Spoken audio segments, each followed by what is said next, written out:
us for this, what promised to be a very interesting session focused on cities. I'm just going to say a couple of words before passing over to Isabelle and then to Francisco. You can see their full biographies in the program. But about 10, 15 years ago, 2008 is usually given as the symbolic date that humanity became majority urbanized. More people now live in cities than in rural areas.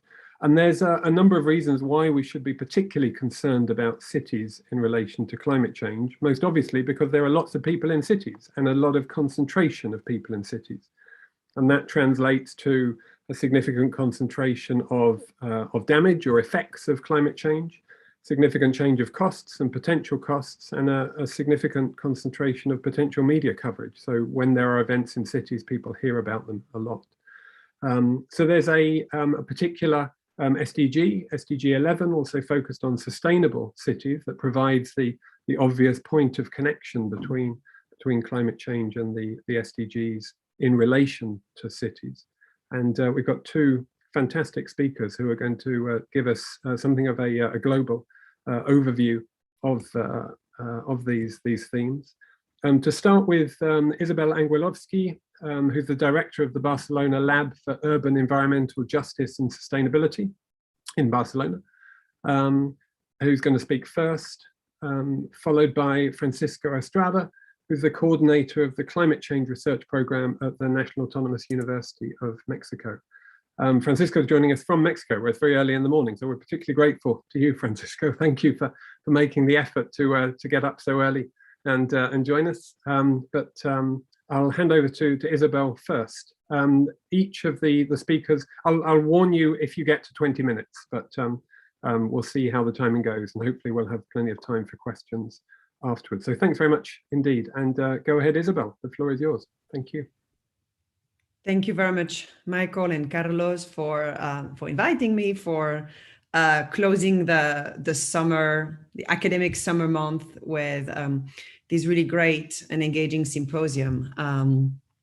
I will focus my talk today on the Green City, which is a lot of the work focus that we have in the Barcelona Lab for Urban Environmental Justice and Sustainability. As some of you might know, this lab is embedded within our largest university in Barcelona, which is the UAB, the Universitat Autònoma, and also within a research center called ICTA, the Institute for Environmental Science and Technology. So I've titled the talk, Confronting the Politics of the Unjust Green City. I'm focusing on a few cities in Europe, the US, and just broadly speaking, the global north. But a lot of what I'm saying today, or I'm trying to articulate today, is very much valid for global south trends as well. So I apologize for my global north focus, but I'm also happy to answer some questions about, for example, Latin American cities where we also do some of our work. So the work that we do is at the intersection of urban planning, geography, the political economy of development and public health. And we try to bring together critical research on urban studies, on urban development, with a particular focus on the broader neighborhood environments that are changing in many cities around the world.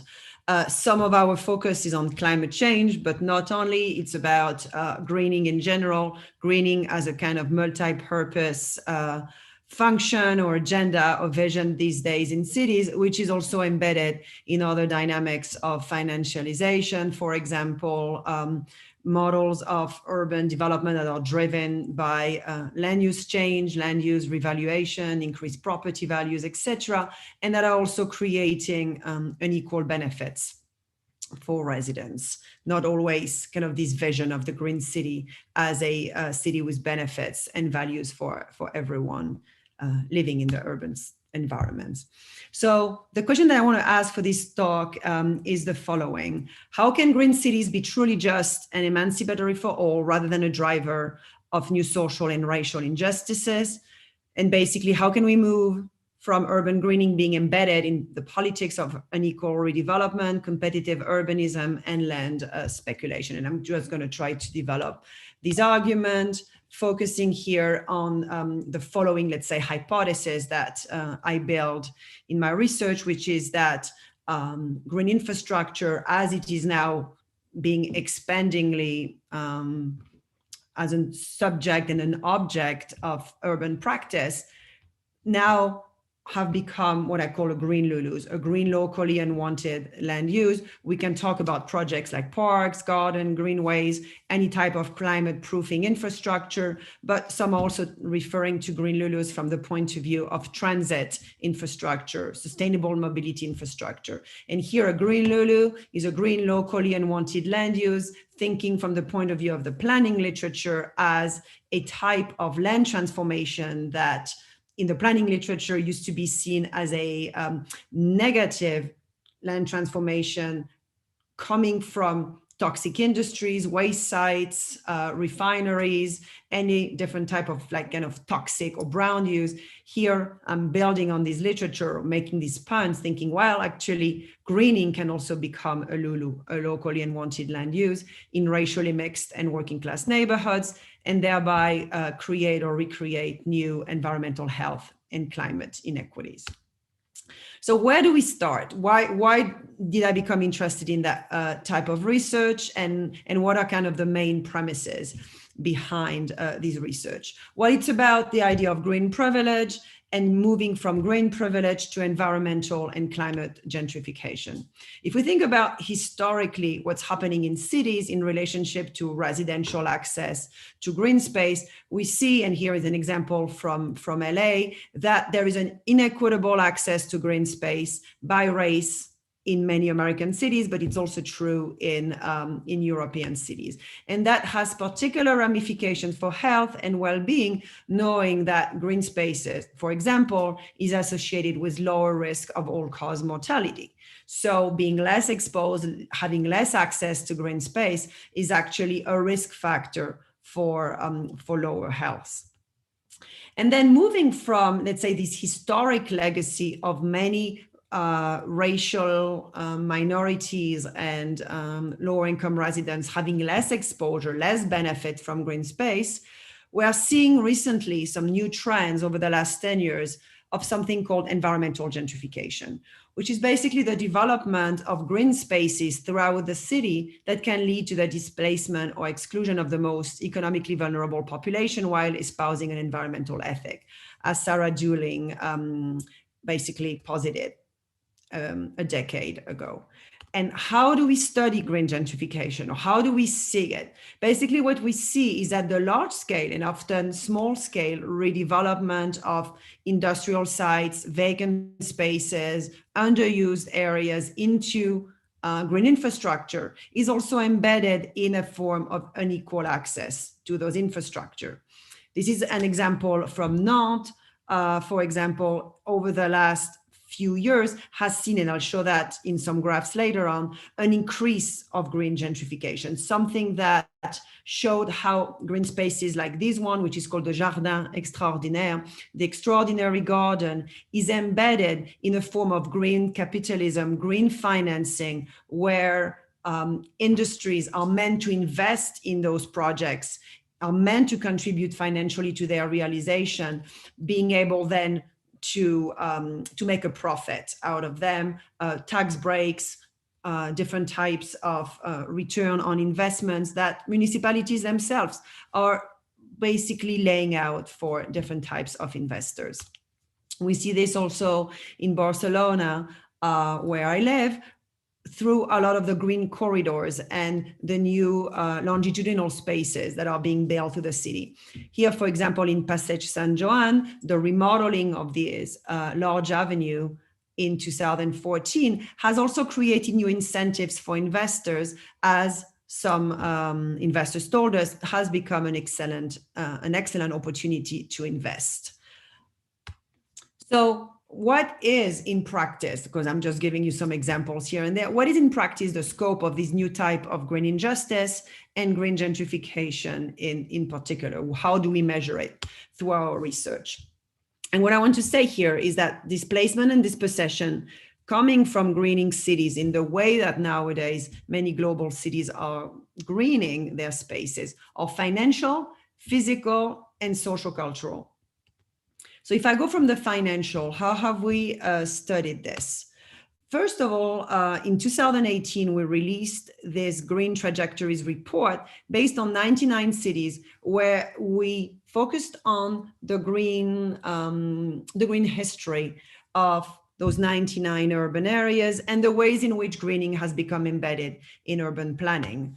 And then by pulling out a quantitative analysis on the branding and on the if you will, on the green boosterism that cities have articulated as part of their green agenda, we have noticed a positive correlation between high levels of green boosterism. So basically cities that have a very green rhetoric, and this over the long time period, like Vancouver here on the right, and high levels of unaffordability, even when controlling for population size and economic indicators. Put simply, greener cities that have a very green image are in general more expensive than cities that don't have this type of approach. And so of course, what you do here is you limit green access or the benefits of greening to a very elite part of the population. We also did a follow-up study with investors themselves, investors from 50 North American and Western European cities, where what we realized is the way in which for them investing in not only green buildings, but the entire landscape around their buildings and even in the broader neighborhood was for them a way to extract material value and rent from those strategies. The way that those projects are marketed, visualized, projected, the way that they are financed, giving high credibility now to investors and consumers through greening. Basically, greening is a way to prove to investors, to bankers, and to consumers that there is an important real estate and property value to be gained through investing in such projects. And so in the end, what you see in the language and in the different projects that those 15 cities have exhibited, have approved, if you will, in terms of zoning and in terms of property approval, is an appropriation of social, societal, and health benefits of greening for elite residents, who are those who tend to live in those buildings, which are all marketed, by the way, as luxury buildings. We also see physical displacement from that type of greening. And that's where a lot of GIS work has been done within our lab to try to identify the relationship between greening and a marker of inequality, which is gentrification. So James Connolly, my very good colleague in the lab, did an initial study in 2018 looking at all neighborhoods of New York City and found a positive, significant correlation between the areas that greened the most and the areas that gentrified the most between 1990 and 2014. And we're talking here about the gridded areas as gentrifying areas and the darker gray areas as the greening scores for those neighborhoods.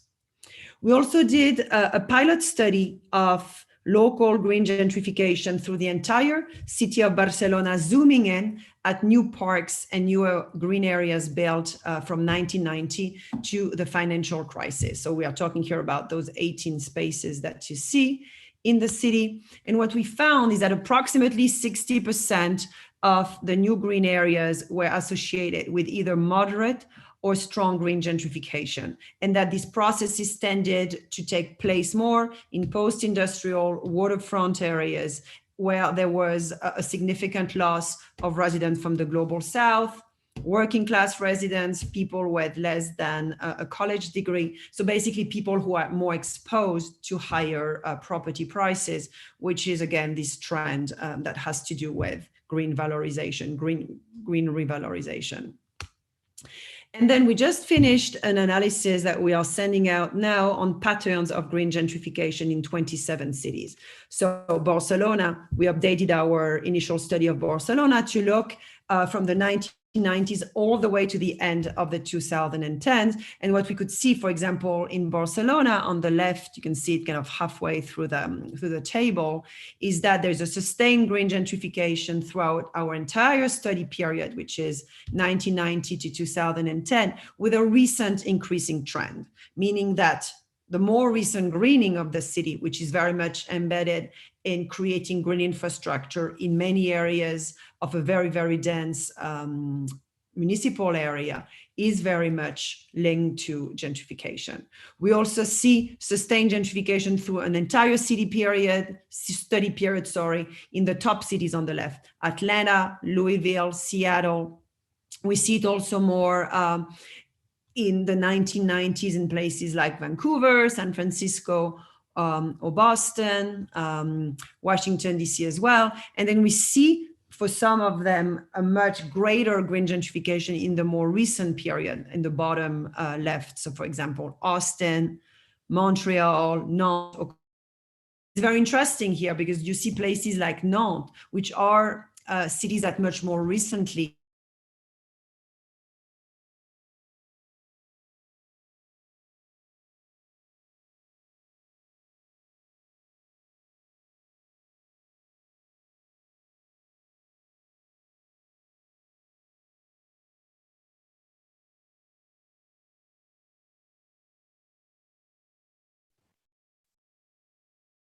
Seems like we're experiencing some technical problems from Isabelle's side, perhaps.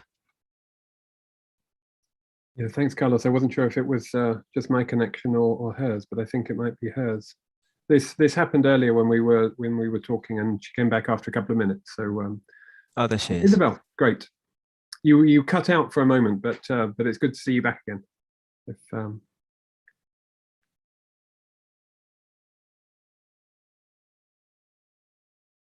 you're muted, Isabelle, if let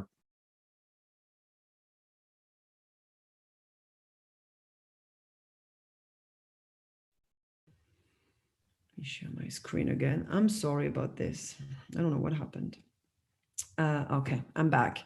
And sorry, so you also see green gentrification much more recently taking place in this Nordic, supposedly progressive city of Copenhagen, where actually a lot of the progressive housing provisions, housing rights provision are being dismantled, and neighborhoods like Nørrebro are becoming green resilient districts. But actually, a lot of the cooperative housing, the more like socially oriented housing, is being sold out to the private market. So it's interesting to see those different types of trends, and also actually see places where there is no clear indication of green gentrification here on the right table, either because actually data is very difficult to identify, or because actually there might be different types of policies in place to protect greening from becoming gentrifying force, like in Amsterdam. Or there are places, for example, like Portland, Oregon, which is also in this figure, where it's a broader sustainability agenda that's driving gentrification. So meaning transit, energy, green energy, infrastructure. So it's not only green space, public green space, it's the entire sustainability agenda. And actually to just zoom in on also how we present our work on green gentrification, what you could see is that in some cases where green gentrification is taking place, when we look at green gentrification in control for other variables such as new transit or being close to the city center or new development type of work, we see that in some cases greening takes a very, very strong precedent over those other, let's say, indicators of urban change in explaining gentrification. And that's the case in Atlanta, Austin, Copenhagen, Louisville, Milwaukee, Montreal, Nantes, and Vancouver. Cities, again, with a very strong green identity, which are always on top of world indices of livability, which have won several Green European Awards competitions, and yet are unequal in the way that they have become greened over the last 10, 15 years. And then finally, I want to talk briefly about the social cultural aspect of displacement. In a study that we did in Barcelona a year and a half ago, just before COVID, we looked at the way in which different levels, the different stages of gentrification is impacted the use and the relationship that residents have with their green space. We looked at the neighborhood of Poblano, which is slightly less gentrifying and has a new super block type of infrastructure, which is a street pacification infrastructure. And then we also looked at Ciutat Vella, which is our much denser old town. And what we saw there is that in early stage gentrification, which is in Poblano, there was still a strong sense of community, a strong positive perception of public spaces, while in the center of the city, residents reported a lower use of green spaces, poor perception of those spaces, and a loss of community cohesion and place identity, partially due to the rise of insecurity and tourism that have affected the neighborhood. I don't want to enter too much in detail, but that's also to show that displacement, greening, and gentrification have also a very strong social cultural component. And then we also find that in our work that some of those types of displacement are combined. Of course, it's not only one of those types. So in work that we've been doing on climate gentrification and now also on green climate gentrification, we see that working class and racialized minorities are among the social groups most likely to experience residential and social displacement from green climate infrastructure and its associated gentrification risks. And we published this work in PNAS just a year and a half ago, where we found that, and we tried to show that today there's a greater exposure of residents who are benefiting from green infrastructure to climate risks. And that's due to privately led green resilience projects. We are basically taking over residents' homes and actually creating new flooding risks in residents' homes, especially lower income and public housing. Residents also feel socially and culturally excluded from green resilience projects. And then in the future, we already see instances and risks of displacement because of higher real estate speculation and increased housing costs. So in that sense, different ways in which this climate gentrification is manifesting and impacting residents of color and working class communities.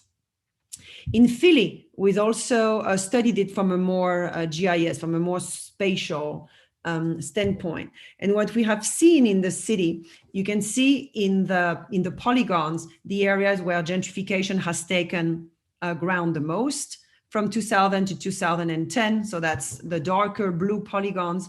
Those areas have been actually the ones receiving the greater amount of green resilient infrastructure in following years, meaning that the residents that most benefit from receiving those infrastructures are wider and college educated and higher income residents.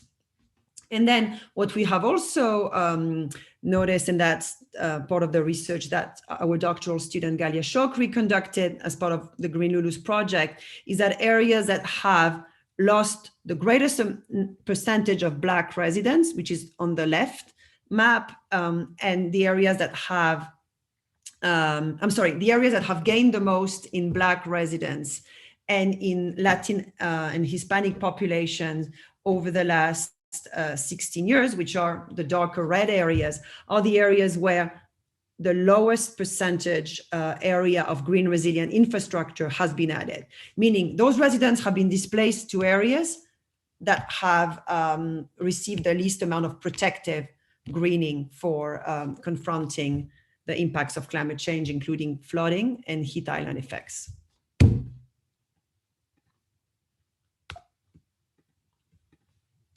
And I'll finish then with a few equity-centered alternatives for green and just cities. I'm sorry, my connection, I don't know if you can hear me okay. I'm getting signals that it's unstable. So I'll we try can hear to you fine, Isabelle, that's okay. Oh, okay, all right. So I'll wrap up very quickly. So just what are different types of equity-centered alternatives for green and just cities? What do we see that gives us a little bit of hope? So we've conducted a study of 50 different tools that exist to address green injustice. And our argument here is that we need to have a right mix of both anti-displacement and equitable and inclusive green development tools, meaning that if you do not have, even before green infrastructure, anti-displacement regulations, financial incentives, zoning, etc. in place, you can have as inclusive and equitable green development infrastructure as you want. It's not going to be enough. And on the other hand, if you do not have enough of those tools, but you do have a high amount of social or public housing, for example, that's also not going to protect you from climate impacts. And so this report, which we just released 2 months ago, is called Policy and Planning Tools for Urban Green Justice. And we look at different planning conundrums that cities are facing or legacies of inequitable urban planning in North America and Europe. You can see the cities here that we cover. And we look at this variety of tools. So we have 30 anti-gentrification, anti-displacement tools. Some are about land use, others are about requirements for developers, others are financial schemes aimed at homeowners, others at renters, others at communities, and then in general, more anti-gentrification regulations and ordinances. I won't enter in details. You can see the report on the website, on our website, and it's obviously free for access. And then we also look at 20 amenities that are meant to be open, inclusive for neighborhoods that have historically had less access to greening. So I invite you to have a look. I don't want to go into details to take Francisco's time over, but these are just some alternatives. And then focusing on some early programs that give us hope. Nantes, for example, had a very progressive housing policy and land redevelopment policy, which was organized around the ZAC zoning system, which is the zone of controlled access and redevelopment, where nowadays, if developers want to bid on land to be redeveloped, 56% of any new units need to be either for public or affordable housing, meaning that there's a very, very strong commitment to having these anti-displacement tools to avoid for greening to be really captured by elite interest. There's also eco-districts that are very socially oriented eco-districts. They are in working class neighborhoods. They include community gardens for residents, and they are very ecology and health focused. So we're not talking here about the more privileged types of eco-districts. We're talking really about socially grounded ones.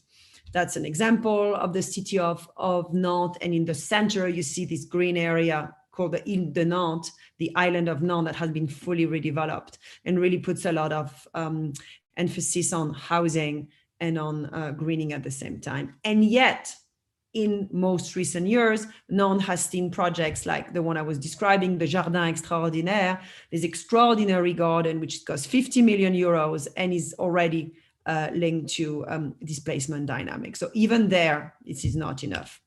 So what do I propose for a more radical way to think about just greening is to consider anti-subordination and emancipatory greening. And I'll finish by this slide.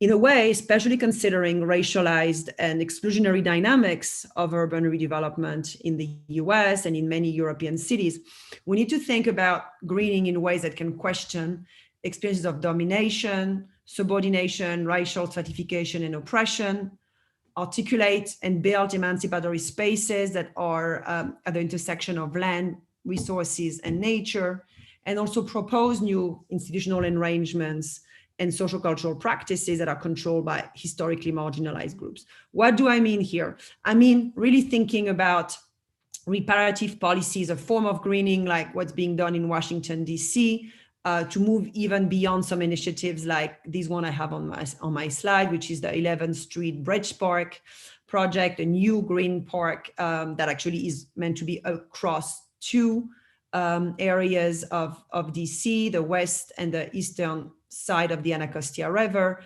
where a community land trust, like a community-owned land redevelopment scheme, is meant to protect residents and mean that greening will be in the hands of residents and housing redevelopment as well.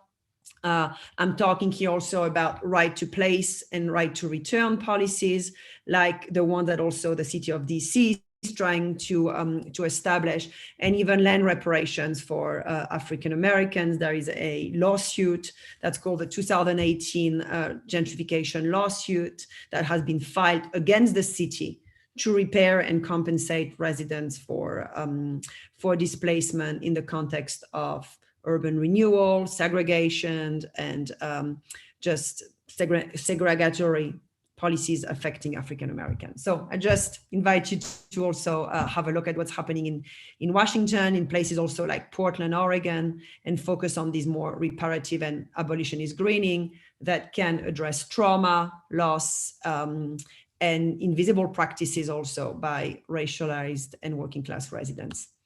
Thank you very much. And just finish by reading this slide. Achieving equity requires questioning the whiteness and exclusion embedded in the green city orthodoxy and how green planning remains so far too decoupled from decolonial and emancipatory practices for racialized minorities. Thank you very much. Thank you very much indeed, Isabelle. That was absolutely fascinating. Really global, data-driven, and a lot of very interesting, innovative policy solutions to come out of it. It reminded me a lot of debates going on in London around low traffic neighborhoods and the sort of environmental social justice issues of those, but also research that I'm doing in Colombo in Sri Lanka around the beautification of the city, as it's called, and the displacement associated with that. So I think there's some real global lessons coming out of this. I would invite people to put questions for Isabelle in the chat from now. We're going to pass over to Francisco, and we'll have questions for both speakers at the end. So Francisco, please go ahead with your presentation. Thank you. Thank you. Thanks for the invitation to the organizers. And what I'm going to talk about is about the impacts of climate change and of the urban heat island, how these impacts get magnified and amplified and have consequences that go well beyond the city limits. Well, as we know, climate change is not the only problem we have around in the world, and there are synergies among these problems, these environmental and social problems. Now we are going over the global boundaries in several aspects. We have problems with water, we have problems with food, we have a lot of people in poverty, and we have some stressors that we are producing. We are changing land cover and land use very quickly, and we are having access to other ecosystems that we didn't before. And we have this, for example, maybe an example that comes to mind could be COVID now coming into interaction with societies. And by the way, this kind of synergies among problems and how complex systems like societies react to them can lead to very unpredictable, less predictable outcomes and much less manageable outcomes as well. We have, as I just said, experienced this in first person with COVID-19, right? So I'm going to focus on one particular problem, the urban heat island effect and cities, how these interact and what are the consequences of these interactions. All of you know about these facts that are in the slide, no? Like cities take only about 1% of the world's surface. A lot of people are in cities, and a lot of GDP gets and welfare gets created in cities.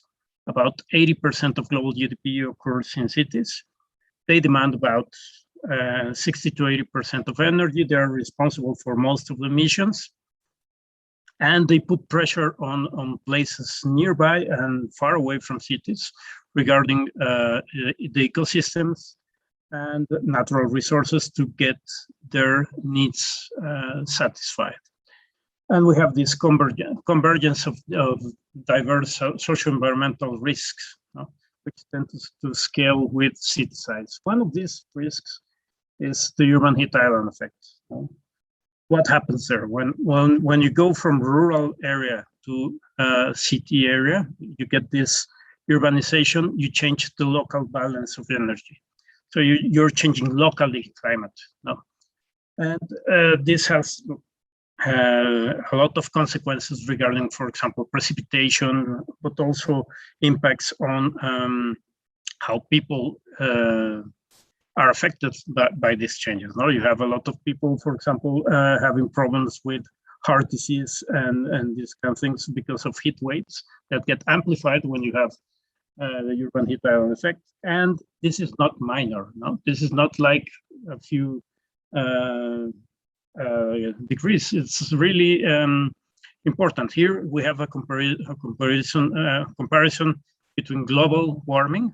The global temperatures are in blue line, are shown in the blue line, and then you see, for example, in the red line, Tokyo, the temperature in the city of Tokyo. So there are very big differences. A lot of people in cities are experiencing about twice the rate of warming that other people in rural areas are experiencing. So I'm going to talk about, just briefly, about Mexico City and what we know about the urban heat island effect. We know that in general, the city has warmed about 3 degrees during the past century.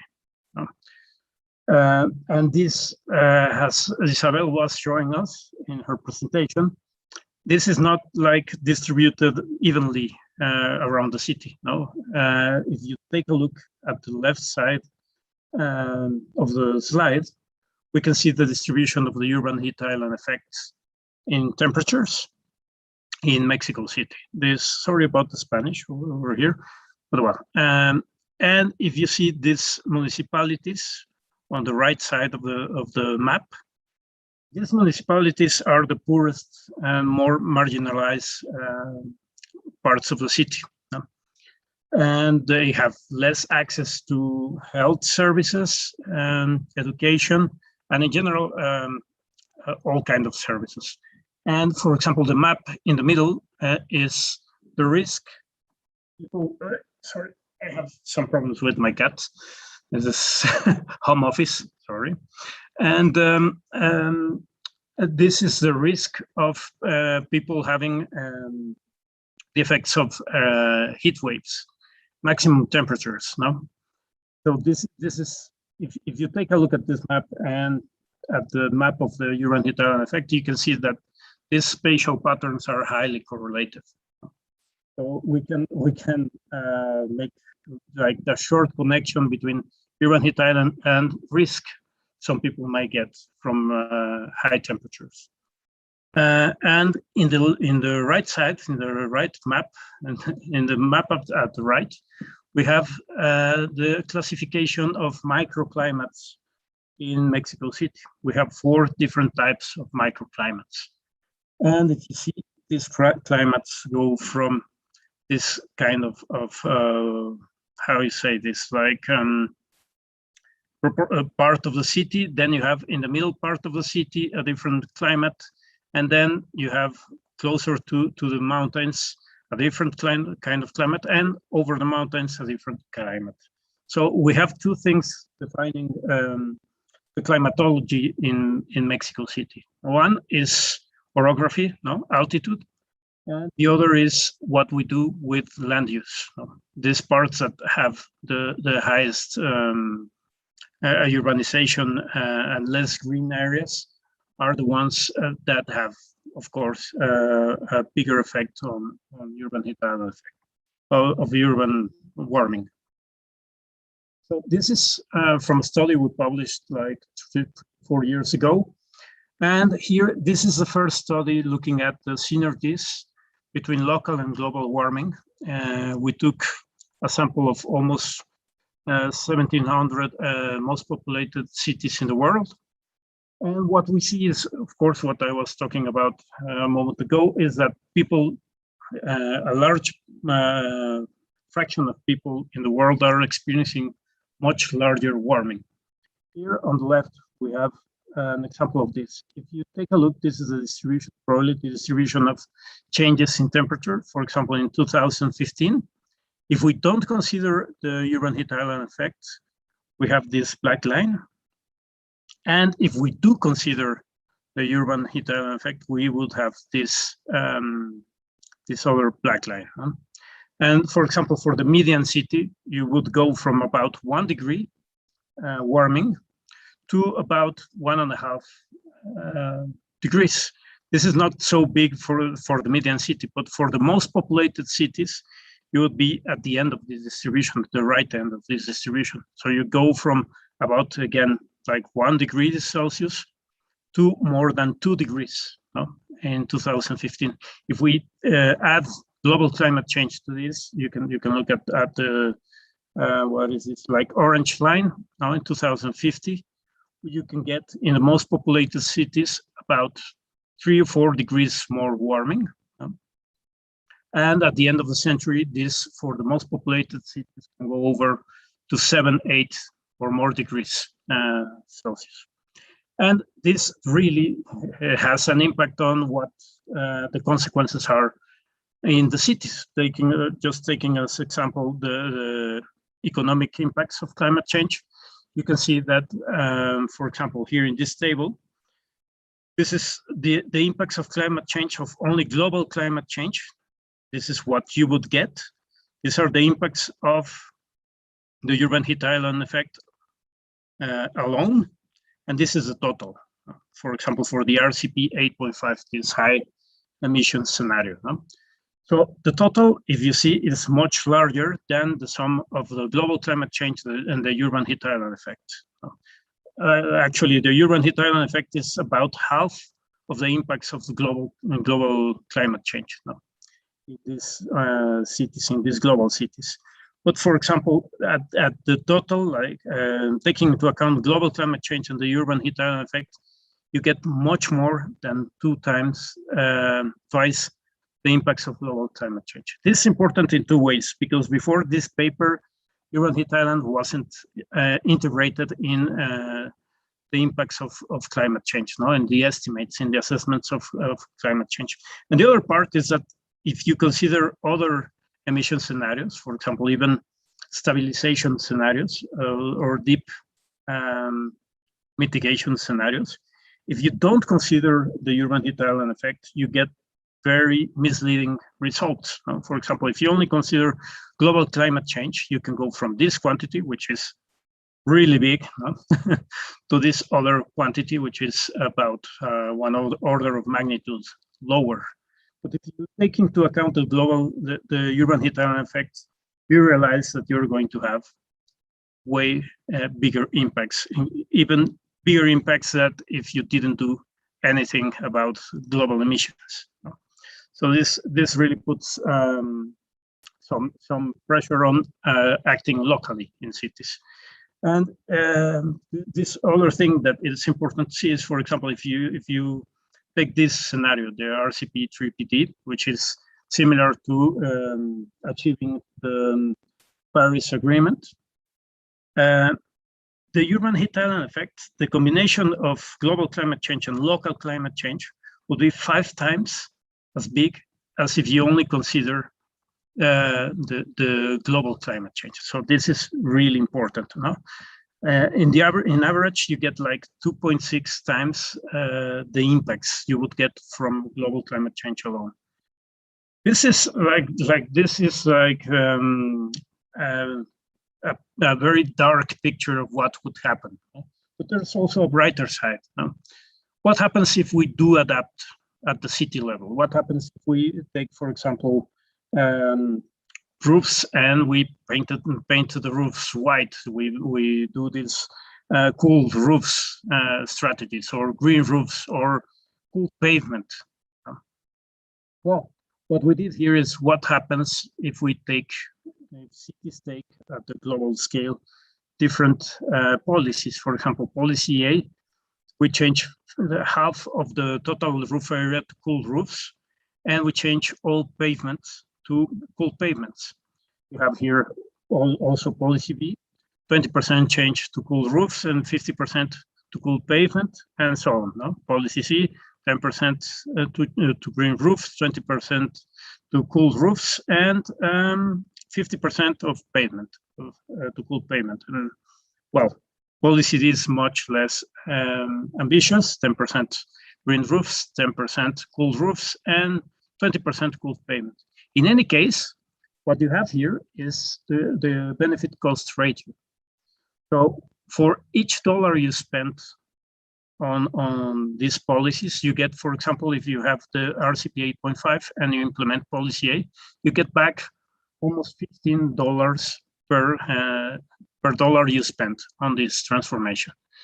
So, and you can go for different scenarios, different policies. It's always positive.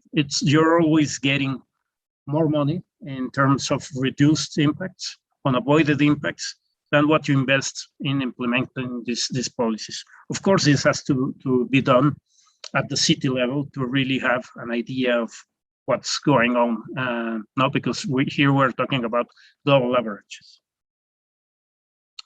And well, I'm going to talk about a model we developed for studying this kind of interactions between what happens at the local scale and what happens at the more regional or global scales in climate change.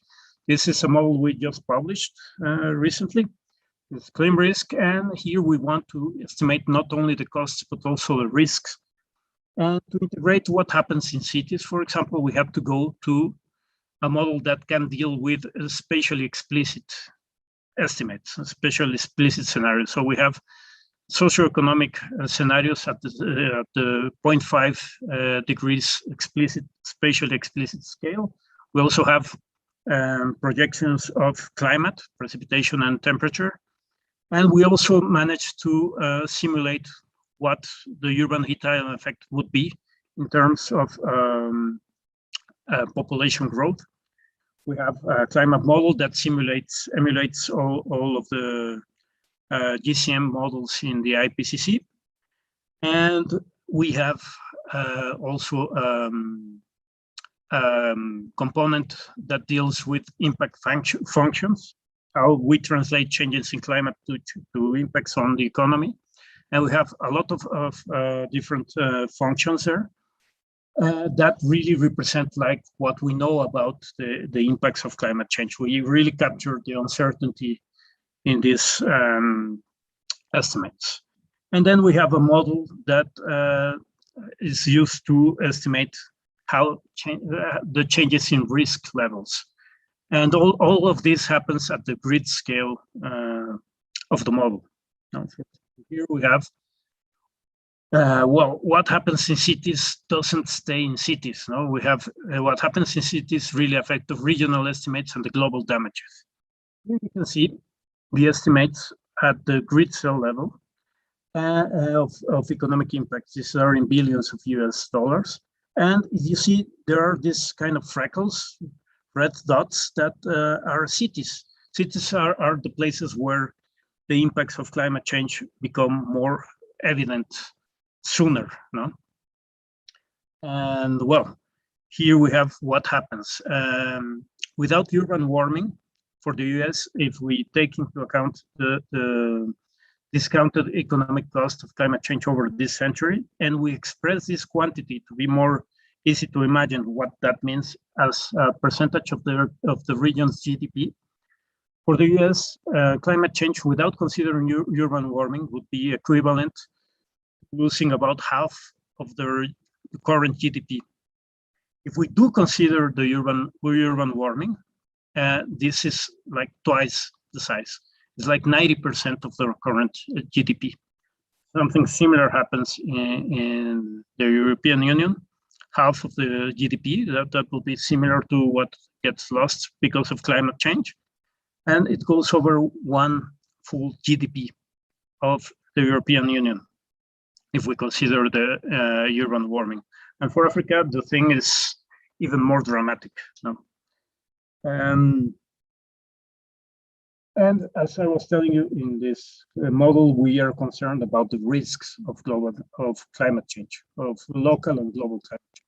So here we are showing a multivariate risk index that has the probability of going over 2.5 degrees, a reduction of 10%, at least 10% in precipitation, losing about 5% or more of GDP, and losing more than $1 billion per year as a result of local and global climate change.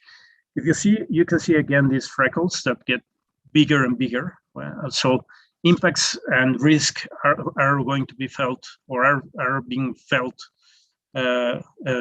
sooner, in cities and in some regions, particularly in the southern part of Asia. And in particular, you will see now that the simulation goes on, that there are some latitude belts that get more like risk converge more in these latitude belts. For example, you can see here in the Mediterranean, and also sadly for us in Mexico City, around Mexico City and Mexico in general. So and this is another way of looking at kind of the same thing. Here in the color bar, you have the dates where you go over the threshold of losing $1 billion per year. And you can see, for example, in cities, like for example, here you have Mexico City, where I'm at right now. And we would go over this limit in the present decade or the next one, in 2030. And this happens in most of the cities around the world, and of course in some regions which you have like very high economic and population growth. And the problem here is that, yeah, you can say here we're looking at the worst possible scenario, the RCP 8.5.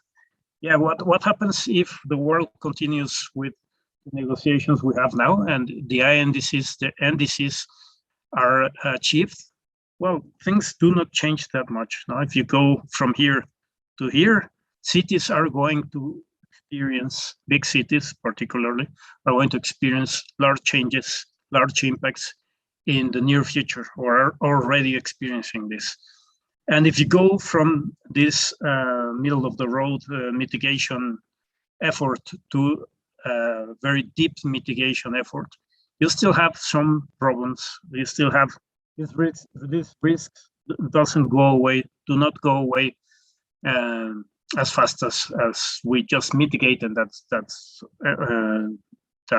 it. For example, if you look again, Mexico City, we would have almost the same date for going over the threshold of losing $1 billion per year. Francisco, that's just over 20 minutes. Okay, yeah, I'm about to finish. Thanks. Sure. This is another paper we just published. Probably you have heard about the time of emergence. This is usually a statistic that is used in climate science. Here what we did is when societies would feel impacts, the economic impacts of climate change. For this, we took like the economic crisis around the world for each country. And we said, well, when would we start feeling climate change as one of the worst crises we have felt in the past? When would we go over that threshold? And here you can see for countries using ClimRisk, you can see that maybe countries, for example, Mexico would be feeling like impacts similar to at least the 75th percentile of historic shocks in the economy, around 2100. In Europe, it would be sooner, like 2070 or 2060. But the problem is that if we focus on cities, if we do assume in cities, we get this graph. Here we have the dates, and here we have the percentile of the shock. What kind of shock would a city be experiencing due to climate change, and how this shock compares to previous historic shocks to the economy. So the flatter the curve is, the worst is for the country, because you go from the, for example, here, let me see, Johannesburg, from, let's say, the 75 percentile to the 100 percentile, the worst impact, in a very short amount of time. So, but you can see, for example, Mexico City, we are already experiencing like this, like 70%, the 70 percentile of historic shocks caused by climate change, local and global climate change. Paris is in a much worse place, no? It's already experiencing about 90%, the percentile 90. Well, and I would finish with this, looking forward to your questions. Thank you. Thank you very much indeed, Francisco. That really was a very impressive compendium of data to support what's a clear and alarming set of ideas. So thank you very much. If anybody would like to ask a question, please indicate or write it in the chat. I think we're few enough in number for people to ask him. Great, we've got one to start with from Carlos. This is for you, Isabelle. Carlos is saying, community urban food gardens are often considered a place for inclusion and social cohesion. They also offer the benefits of food production, biodiversity, etc. Coming from Barcelona, I find that there is still a cultural perception that these are places for the marginalized and for anti-establishment groups. There is this thinking that big, beautiful parks for leisure give more benefits to citizens than reoccupied, abandoned spaces where people can grow food communally. How can we work around these culturally rooted prejudices to create spaces that are inviting for everyone?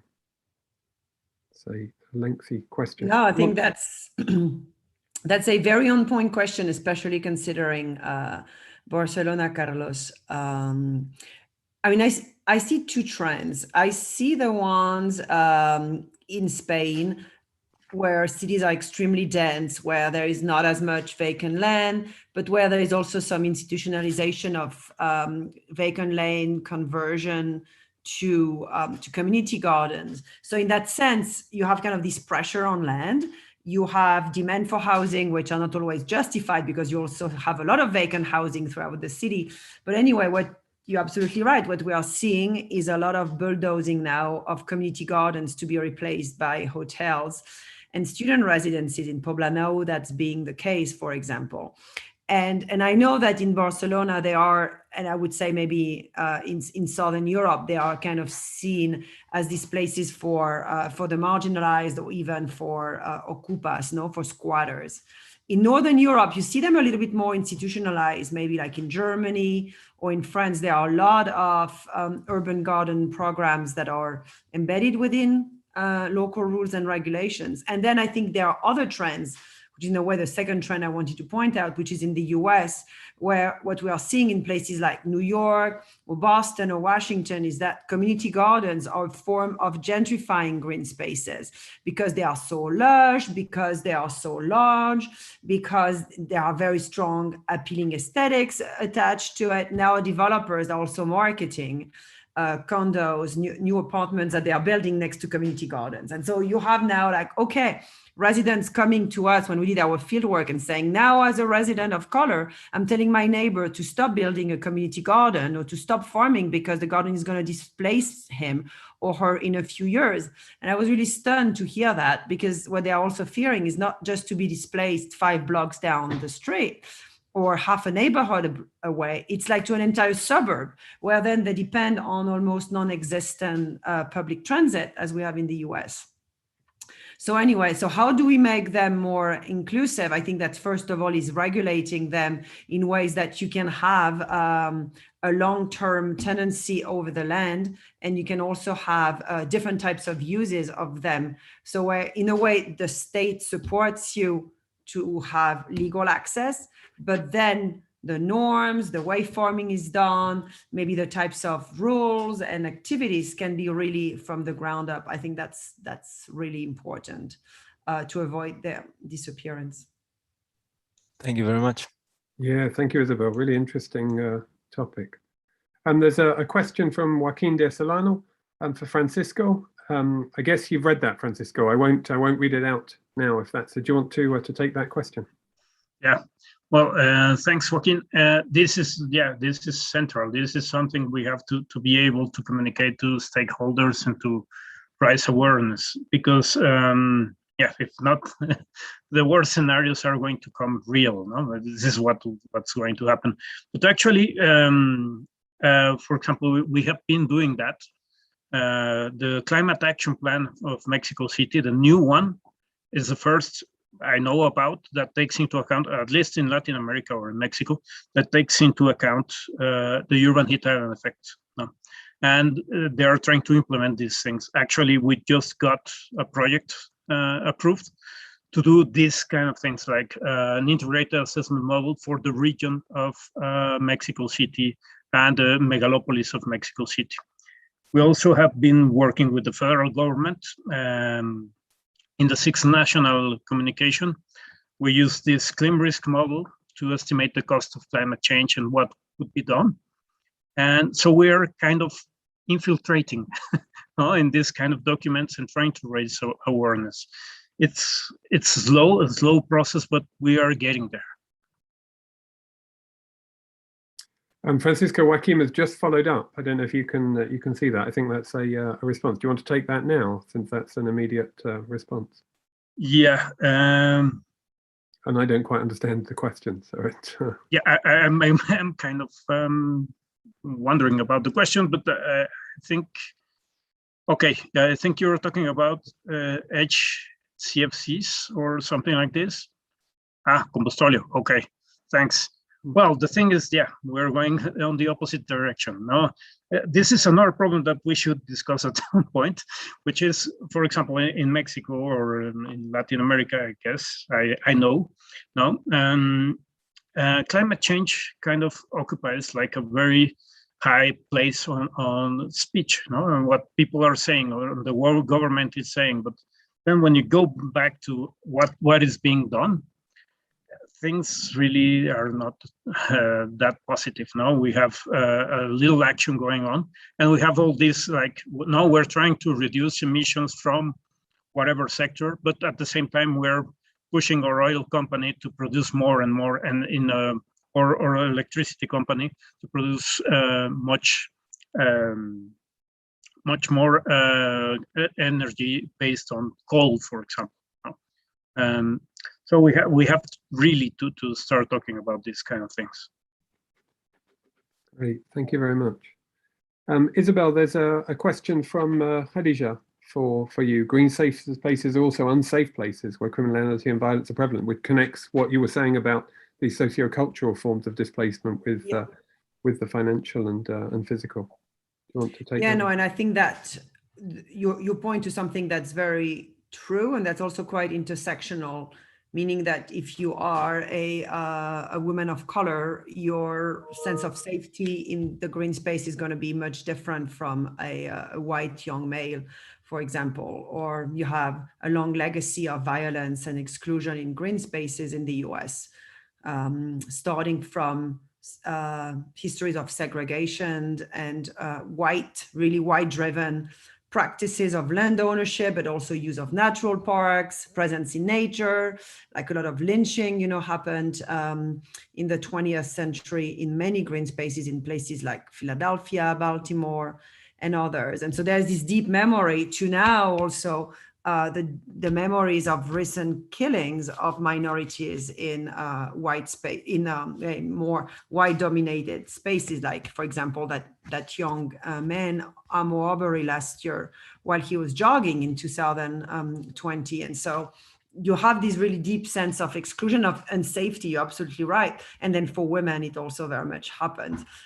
I think that making parks, first of all, maintenance is key. What you see in spatial studies of park quality is that parks in lower income and minority neighborhoods are less maintained, less upgraded. They tend to have less facilities.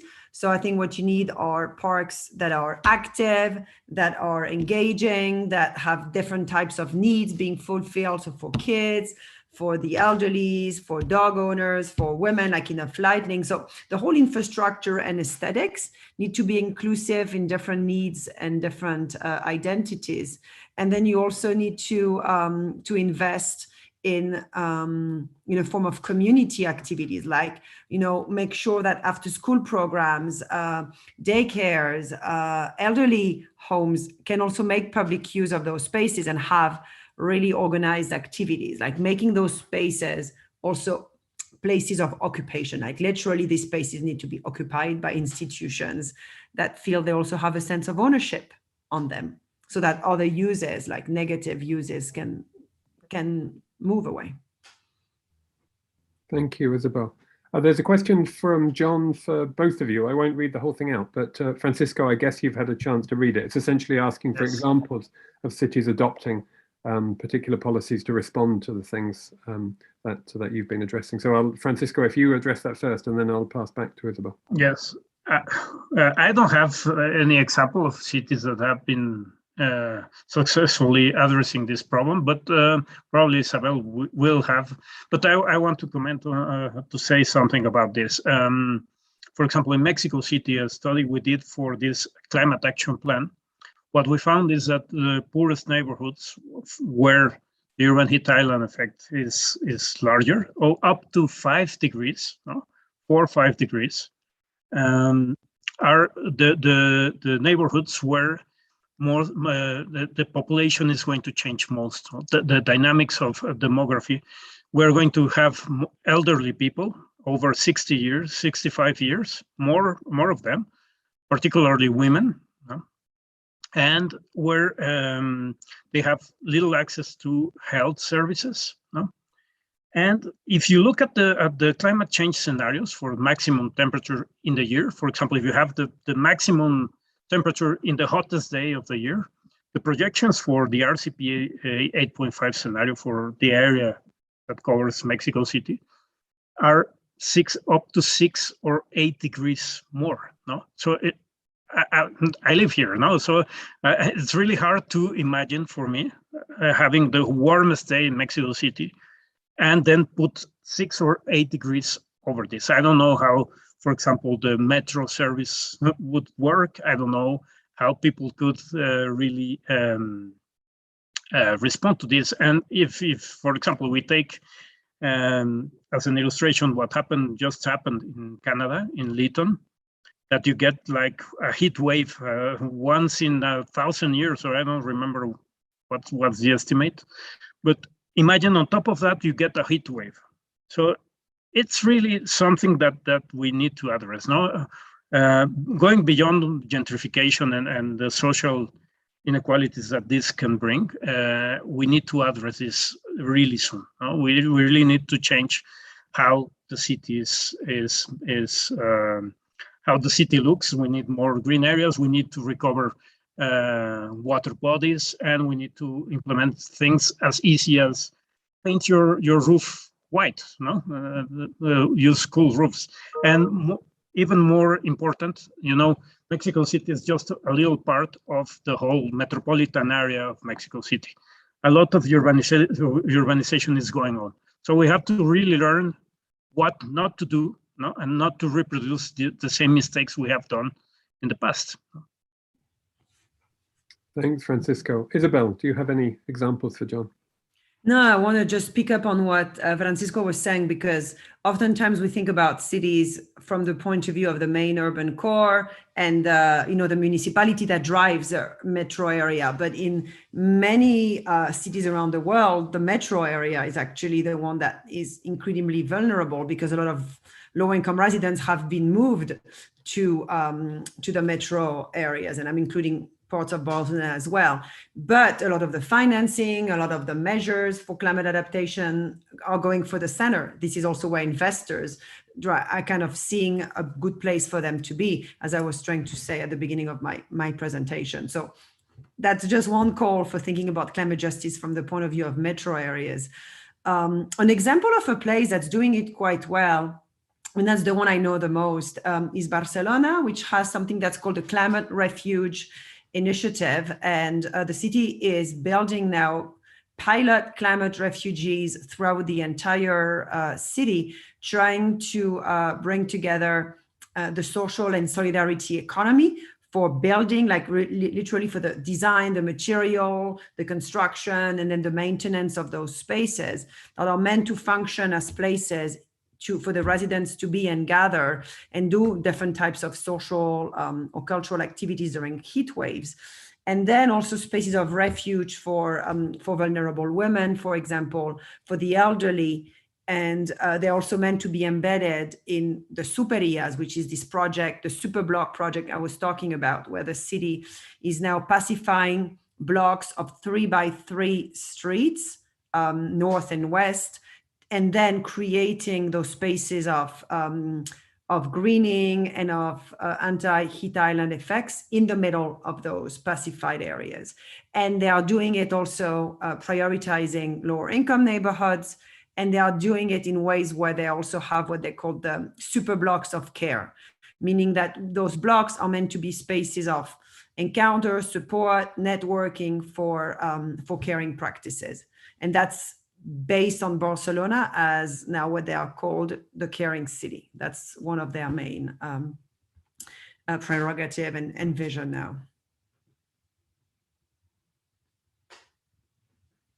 Thanks, Isabelle. There's another question from David Haran, which is directed to you, Isabelle. Again, I don't think I need to read it out because it will take much more time than it will take for you to read it. But you want to respond to that one?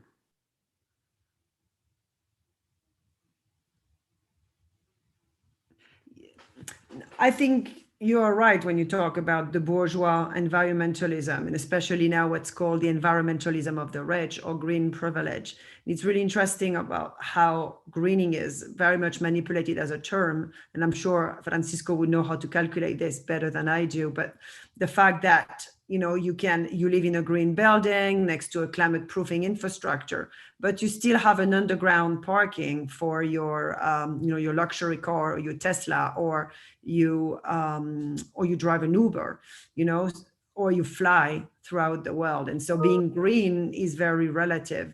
And so I think that this greening and these like narrative that we see now are very much part of the very kind of formal and aesthetically supported greening, while which can be appealing as a brand for the city. But yes, you're right. The rewilding projects and the more informal greening are not very visible and need to be protected, and probably are those where less gentrification and displacement is noticed. Thanks, Isabelle. There's a final question from Khadija, and I think we're just about coming to the end now. She's asking if particular forms of palms, if you could define anything as greening, and the example she gives is planting palms that don't give enough shelter. Could that be greening, or is there a more specific typology that you're using? I mean, shelter and shade are definitely a way to address some of the effects that Francisco was talking about, but it's not only, greening should not be only about that. It's also supposed to have these multi-functions of air purification or biodiversity, or providing space for recreation and walking. And so there's also the connectivity aspect of greening. So it should be much more complex than planting a palm tree. Yeah, and there are ways of doing this wrong as well. For example, we have experience here in Mexico City where we have planted, for example, invasive species. Yeah. And we also get problems with allergies because we shouldn't put that kind of tree over here. No, so it's really something that you have to think about carefully. Great. Thank you very much to both of you. I think we should draw a line under the questions there because we're at time. And it really was a fantastic session, and it was great to see how complementary your two papers were. I'm sure there's an awful lot more questions that people could have asked. Certainly, I had a whole list of them myself that I'd saved up in the rare possibility that we were going to run dry of questions. But I really enjoyed that session, so thank you very much to both of you. Thank you very much for everyone for attending. We've now got a 15-minute break before the final session of papers. I would ask everybody to give a round of applause to our two presenters. Some people are giving the symbol there. It's quite unsatisfying to end the session on Zoom, isn't it? Just turn our cameras off. But thank you very much indeed. Really interesting session. Thank you to all of you. Great. Thank you. Well Thank done, you. everybody, for joining in on that. Enjoy the summer. And, see you later in the afternoon, everybody else. Yeah. Thanks very much Ciao. indeed. Thank you. Bye-bye. Thank you, Bye-bye. Francis, for sharing the space. Bye-bye, Isabelle.